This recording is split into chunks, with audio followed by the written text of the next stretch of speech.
Hey, welcome back to my channel, Texas Gal Treasures. Today we're going to talk about the good, the bad, and the ugly of reselling. So whether you are a new reseller or a seasoned reseller, I have a feeling this video is going to resonate with you. Have you ever wondered if you have what it takes to be a reseller? I know personally I get a lot of messages and emails from people who are interested in reselling, or they go thrifting with the intention of finding things to resell, but then they don't have the confidence or courage to get started. And then I am friends with a number of resellers who, if you follow many of them on social media or YouTube, they will share some of their struggles, if they're honest, that sometimes it's really challenging. So today I'm going to share with you 10 things that I think you have to really be prepared for to season this lifestyle of being a reseller, and then 10 things that are really positive that maybe some people don't always talk about. And I do want to say that I got this idea from Joseph in Bolo Buddy's Facebook group. He posted this thread and I thought it was a phenomenal topic to bring up because not a whole lot of people talk about the good and the bad and the ugly. They talk about things when they are really good, they talk about things when they are really bad, and it's this sort of pendulum swing. But if you're wanting to do this for the long term, whether as a side hustle, make extra money for retirement, or as a full-time income, you've got to be prepared for the ups and the downs of this lifestyle. And it really is a lifestyle. First up, if you have been in any Facebook group when eBay or Etsy or any platform makes a change, you know people lose their ever-loving minds. But that's just the nature of the beast. There's always going to be change. Amazon, eBay, Etsy, they're going to evolve and change with the times for better or for worse. So just when you think you've got it all figured out, they pull the rug out from under you, or so it seems, and they change rules that you've finally gotten used to. So it is crucial to stay adaptable and informed. So the next big one that I can really relate with is life happens. This year alone, we've moved twice. I homeschool my kids, I have for years. Big breakup, we've had emotional ups and downs, and all of those things can affect your business. I've had to put my business on hold for so many months, like 6 months, off and on, turning it on when I feel settled enough in our rental or now in our home that I can start actually selling again. So being able to have self-compassion and that flexibility, because you're going to have, early on my mom had some medical stuff when I was still living in the Houston area. And so I had to really change tack. So you've got to know that life is going to happen and you're going to have to roll with that and just be aware and be prepared for the good times as well as the bad times, because there's going to be stuff that happens, because that's just life and it's going to affect how you're able to run your business. So be prepared for that. Next, have you ever noticed that things are selling phenomenally and then all of a sudden they drop off? This can be due to change in trends or change in what people are wanting. So one thing that you've got that's been selling fantastic forever, all of a sudden isn't selling anymore. And it's really easy to point the finger and blame people on YouTube or people in Facebook groups, or it's really easy to blame somebody else. But a lot of times it's just the market. Not everybody is going to want something that, say, the Big Hug mug. That was something that was hot for a while from, what was it called? True Detective? American Detective? I can't remember the name of the show. But it was from that show, and it was a hot commodity for a while. And, it still sells, but not like it did. And that's nobody's fault per se. It's just that the demand for that item tapered off. So you've got to be prepared to shift with the times, that things that you're used to selling that are hot aren't selling as great anymore. When I first started, I was selling tons of vintage stuff and it tapered off somewhat, but there's been an uptick in vintage items. So what goes around comes around, and that pendulum may swing this way and then it's going to swing back this way. So be prepared for changes in what sells and be ready to learn about the new things that are selling so you can be looking out for those things as well. And then there are just those really slow months. There are times when the market slows down, or you may argue with that because different things sell at different seasons. So if you're selling inventory for Q4, which is around that holiday season, Halloween, Thanksgiving, Christmas, and all of a sudden, now we're looking at New Year stuff. Now, Christmas stuff, seasonal stuff sells year round, but there might be an uptick in like health and fitness items. There might be an uptick in things getting ready for spring. There are going to be things that sell year round, of course, but being aware that one, there are going to be changes in the seasons and what sells, and two, if you're not keeping an eye on that kind of stuff, then you might see a bit of a slow period in your reselling business.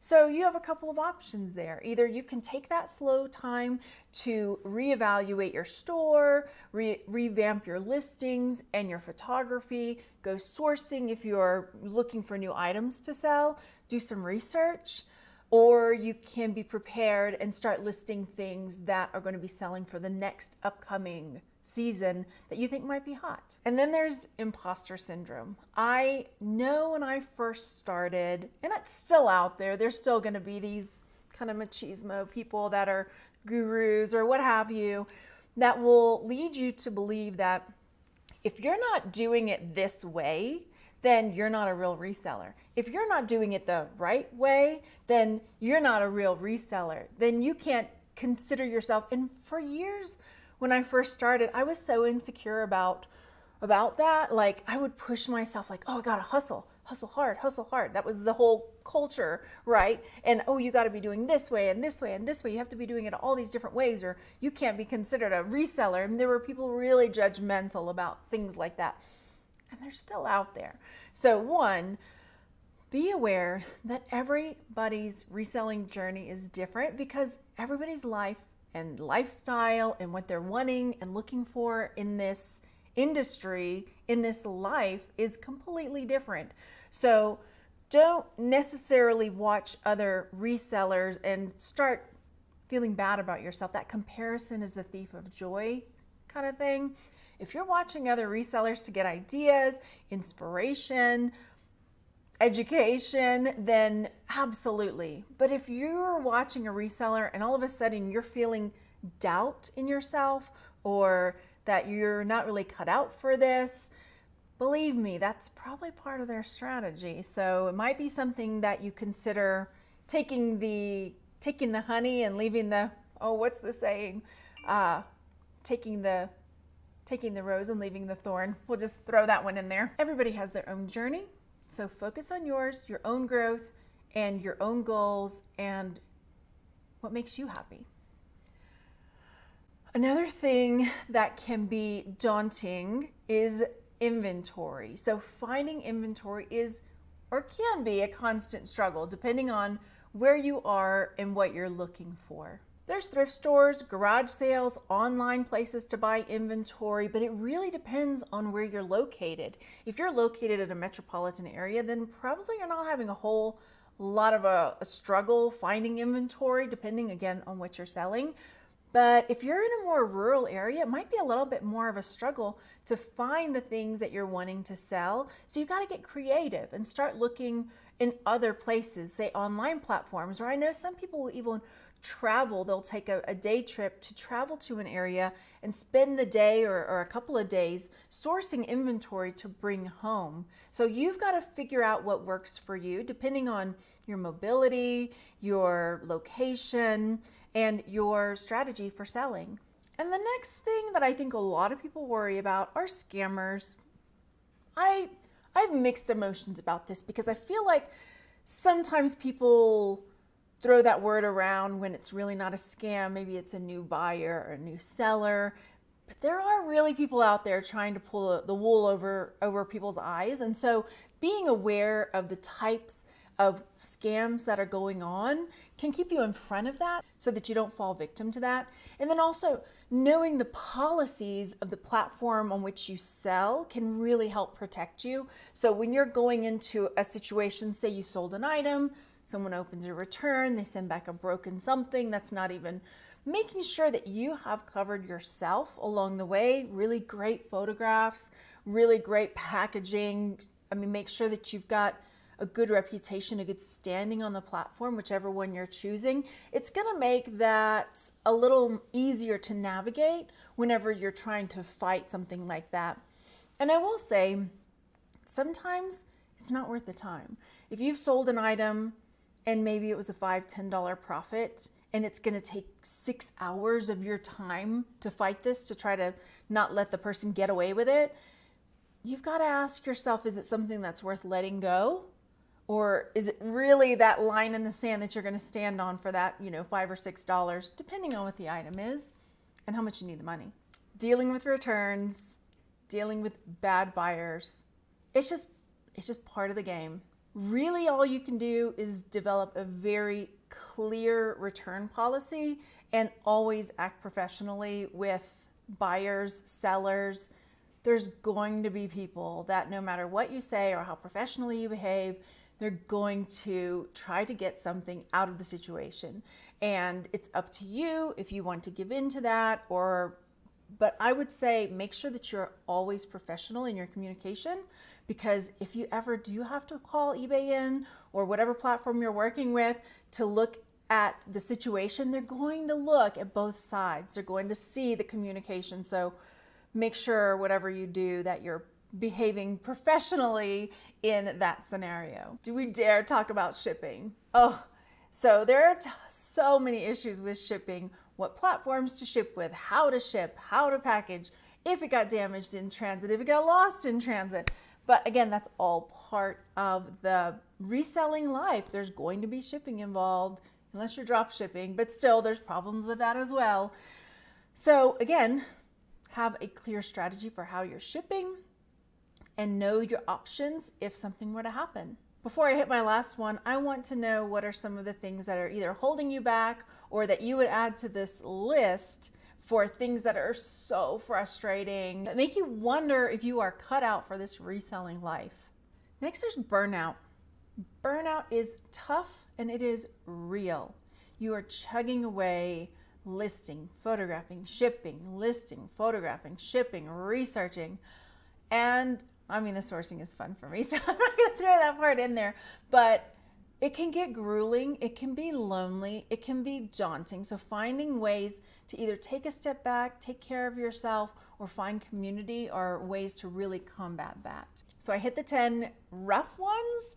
Here's some positive things about reselling. Honestly, especially if you haven't started yet, these are some really good things to think about. There's a lot of flexibility in your work hours. You're able to work from home, you can work from the library, you can work in the morning, in the evening, whenever it works for you. So there's something to be said for that kind of flexibility.